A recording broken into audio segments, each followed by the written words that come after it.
Nararamdaman nyo? Kasi you went to Vietnam, di ba? Para i-receive yung award nyo. Ganun din ba katindi yung na-experience nyo?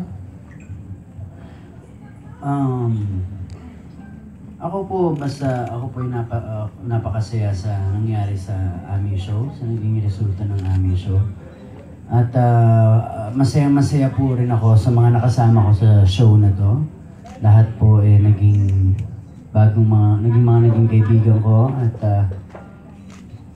wala po akong masabi dahil nung nagsisimula po kaming dito sa Pangako, wala naman po akong hinangad kung hindi maging successful tong show na to, and it did very well. Very well said. Kat? Actually, nung sa Vietnam po, nagulat talaga kami kasi Got to Believe po yung inner doon, yun yung na-recognize kami. Tapos sinabi na, ngayong year, yung Pangako Sa'yo naman yung i-air nila doon sa Vietnam. So hopefully, matanggap nila kung paano na natanggap yung Got to Believe.